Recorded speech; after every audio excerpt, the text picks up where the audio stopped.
ಎಲ್ಲರಿಗೂ ನಮಸ್ಕಾರ. ನಾನು ಇವತ್ತು ತುಂಬ ಈಸಿಯಾಗಿ ಹೋಟೆಲ್ ಮತ್ತು ರೆಸ್ಟೋರೆಂಟ್ ಸ್ಟೈಲ್ನಲ್ಲಿ ಮಾಡುವಂತಹ ಮಶ್ರೂಮ್ ಬಿರಿಯಾನಿ ಮಾಡ್ತಾಯಿದ್ದೀನಿ. ಈ ಮಶ್ರೂಮ್ ಬಿರಿಯಾನಿಗೆ ಬೇಕಾಗುವಂತಹ ಪದಾರ್ಥಗಳನ್ನು ರೆಡಿ ಮಾಡ್ಕೋಬೇಕು. ಮೊದಲನೇದಾಗಿ ನಾನು ಒಂದು ಪ್ಯಾಕೆಟ್ ಮಶ್ರೂಮ್ ತೊಗೊಂಡಿರೋದು, 1 ಕಪ್ನಷ್ಟು ಈರುಳ್ಳಿ, 1-2 ಟೇಬಲ್ ಸ್ಪೂನಷ್ಟು ಬಿರಿಯಾನಿ ಪೌಡರ್, 1-2 ಟೇಬಲ್ ಸ್ಪೂನಷ್ಟು ಸೋಂಪಿನ ಕಾಳು ಅಂದರೆ ಸೋಪಿನ ಕಾಳು ಅಂತೀವಲ್ಲ ಅದು, 1 ಟೇಬಲ್ ಸ್ಪೂನಷ್ಟು ಅರಿಶಿನ ಪೌಡರ್. ಮಸಾಲೆ ಪದಾರ್ಥ ನಾನು ನೀರಲ್ಲಿ ನೆನೆಸಿಟ್ಕೊಂಡಿರೋದು. ಇದು ಒಳ್ಳೆ ಫ್ಲೇವರ್ ಬರುತ್ತೆ. ಚಕ್ಕೆ, ಲವಂಗ, ಸ್ಟಾರು, ಏಲಕ್ಕಿ ಇಷ್ಟು, ಒಂದು 3 ಟೇಬಲ್ ಸ್ಪೂನಷ್ಟು ಎಣ್ಣೆ, ಒಂದು 6 ಟೇಬಲ್ ಸ್ಪೂನಷ್ಟು ತುಪ್ಪ, ಟೊಮೊಟೊ ಪೇಸ್ಟ್ ಮಾಡಿ ಇಟ್ಕೊಂಡಿರೋದು ಒಂದು 3, ಉಪ್ಪು ರುಚಿಗೆ ತಕ್ಕಷ್ಟು, 1.5 ಕಪ್ನಷ್ಟು ಅಕ್ಕಿ, ನಾನು ಮತ್ತು 1 ಕಪ್ನಷ್ಟು ಕೊತ್ತಂಬರಿ ತೊಗೊಂಡಿರೋದು, 1 ಕಪ್ನಷ್ಟು ಪುದೀನ ತೊಗೊಂಡಿರೋದು. ಇದು ಶುಂಠಿ ಬೆಳ್ಳುಳ್ಳಿ ಪೇಸ್ಟು. ಇದು ಚೆನ್ನಾಗಿ ವಾಶ್ ಮಾಡಿಟ್ಕೊಂಡಿರೋದು 1 ಪ್ಯಾಕೆಟಷ್ಟು ಮಶ್ರೂಮು.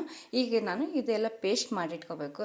ಮೊದಲನೇದಾಗಿ ನಾನು 1 ಕಪ್ನಷ್ಟು ಕೊತ್ತಂಬರಿ ಮತ್ತು 1 ಕಪ್ನಷ್ಟು ಪುದೀನ, ಒಂದು 6 ಹಸಿಮೆಣ್ಸಿನ್ಕಾಯಿ, ಮೇಲೆ ಸ್ವಲ್ಪ ಉಪ್ಪು ಹಾಕ್ತಾ ಇರೋದು, ಯಾಕಂದರೆ ಗ್ರೀನಿಶ್ ಕಲರ್ ಬರುತ್ತೆ.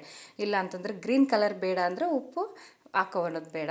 ನಮ್ಗೆ ಗ್ರೀನ್ ಕಲರ್ ಬೇಕಂದ್ರೆ ಉಪ್ಪು ಹಾಕೊಂಡು ಪೇಸ್ಟ್ ಮಾಡಿಟ್ಕೋಬೇಕು. ಈಗ ನಾನು ಗ್ಯಾಸ್ ಸ್ಟವ್ ಆನ್ ಮಾಡಿ ನಾನು ಕುಕ್ಕರಲ್ಲಿ ಮಾಡ್ತಾಯಿದ್ದೀನಿ. ಕುಕ್ಕರ್ ಬಿಸಿಯಾಗಿದೆ, ಅದಕ್ಕೆ ನಾನು ಎಣ್ಣೆ ಮತ್ತು ತುಪ್ಪ ಎರಡೂ ಹಾಕ್ತಾಯಿದ್ದೀನಿ. ಈಗ ಬಿಸಿಯಾಗಿದೆ.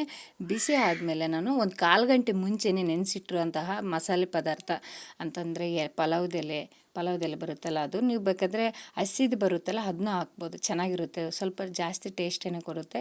ಇನ್ನು ನಾನು ಮತ್ತು ಸ್ಟಾರ್ಸು, ಚಕ್ಕೆ, ಒಂದು 4 ಏಲಕ್ಕಿ, ಲವಂಗ ಮತ್ತು ಒಂದು ಅರ್ಧ ಟೇಬಲ್ ಸ್ಪೂನಷ್ಟು ಮೆಣಸು ಇಷ್ಟು ಹಾಕಿ ನೆನೆಸಿಟ್ಟಿದ್ದೆ. ಇಷ್ಟು ಹಾಕಿದ್ದೀನಿ. ಈಗ ನೋಡಿ ಚೆನ್ನಾಗಿ ಫ್ರೈ ಆಗಿದೆ. ಇದಕ್ಕೆ ನಾನು 1 ಕಪ್ನಷ್ಟು ಈರುಳ್ಳಿ ಹಾಕ್ತಾಯಿದ್ದೀನಿ. ಗೋಲ್ಡನ್ ಕಲರ್ ಬರುವ ತನಕ ಫ್ರೈ ಮಾಡಿ ಇಟ್ಕೋಬೇಕು. ಚೆನ್ನಾಗಿ ಫ್ರೈ ಆದ್ರೇ ರುಚಿಯಾಗಿ ಬರೋದು. ನೋಡಿ ಈಗ ಗೋಲ್ಡನ್ ಕಲರ್ ಬಂದಿದೆ. ಇದಕ್ಕೆ ನಾನು ಶುಂಠಿ ಬೆಳ್ಳುಳ್ಳಿ ಪೇಸ್ಟ್ ಹಾಕ್ತಾಯಿದ್ದೀನಿ. ಚೆನ್ನಾಗಿ ಹಸಿ ವಾಸನೆ ಹೋಗೋ ತನಕ ಫ್ರೈ ಮಾಡ್ಕೋಬೇಕು. ಫ್ರೈ ಆದಮೇಲೆ ನೀವು ಎಕ್ಸ್ಟ್ರಾ ಏನೇ ಇದ್ದರೂ ಆ್ಯಡ್ ಮಾಡ್ಕೊಳ್ಳಿ. ಈಗ ನೋಡಿ ನಾನು 1 ಕಪ್ನಷ್ಟು ಪುದೀನ, 1 ಕಪ್ನಷ್ಟು ಕೊತ್ತಂಬರಿ, ಒಂದು 4-5 ಹಸಿಮೆಣ್ಸಿನ್ಕಾಯಿ, ಉಪ್ಪು ಇಷ್ಟು ನಾನು ಪೇಸ್ಟ್ ಮಾಡಿ ರೆಡಿ ಮಾಡಿ ಇಟ್ಕೊಂಡಿದ್ದೆ. ಈ ಪೇಸ್ಟ್ ಹಾಕ್ತಾಯಿದ್ದೀನಿ. ಇದು ಚೆನ್ನಾಗಿ ಫ್ರೈ ಮಾಡ್ಕೋಬೇಕು, ಸ್ವಲ್ಪ ಎಣ್ಣೆ ಬಿಟ್ಕೊಳೋ ಥರ ಫ್ರೈ ಮಾಡ್ಕೋಬೇಕು. ಈಗ ಫ್ರೈ ಮಾಡ್ಕೊಂಡು ಆದಮೇಲೆ ನೋಡಿ ಆಗಿದೆ. ಇದಕ್ಕೆ ನಾನು 1 ಪ್ಯಾಕೆಟಷ್ಟು ಮಶ್ರೂಮ್ ಇತ್ತಲ್ಲ ಅದು ರೆಡಿ ಮಾಡಿ ಇಟ್ಕೊಂಡಿದ್ದೆ, ಅದು ಹಾಕಿದ್ದೀನಿ.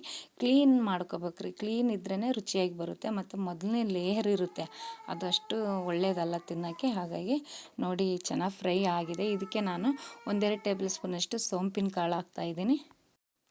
ನೋಡಿ ಹಾಕಿ ಚೆನ್ನಾಗಿ ಕಲಿಸ್ಕೋಬೇಕು. ಕಲಸಾದ್ಮೇಲೆ ನಾನು 1 ಟೇಬಲ್ ಸ್ಪೂನಷ್ಟು ಅರಿಶಿನ ಪುಡಿ ಹಾಕ್ತಾಯಿದ್ದೀನಿ. 1-2 ಟೇಬಲ್ ಸ್ಪೂನಷ್ಟು ನಾನು ಪಲಾವ್ ಪೌಡ್ರ್ ಬೇಕಾದರೆ ಹಾಕ್ಕೋಬೋದು ನೀವು. ನಾನು ಬಿರಿಯಾನಿ ಪೌಡ್ರ್ ಆ್ಯಡ್ ಮಾಡ್ತಾಯಿದ್ದೀನಿ.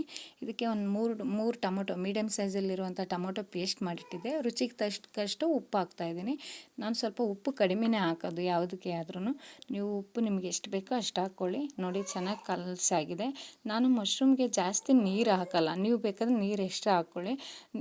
ನಾನು ಯಾಕೆ ಹಾಕಲ್ಲ ಅಂದರೆ ಮಶ್ರೂಮ್ ಜಾಸ್ತಿ ನೀರು ಬಿಟ್ಕೊಳುತ್ತೆ. ಪಾತ್ರೆಯಲ್ಲಿ ಮಾಡೋರು ಎಕ್ಸ್ಟ್ರಾ ಹಾಕೋಬೋದು.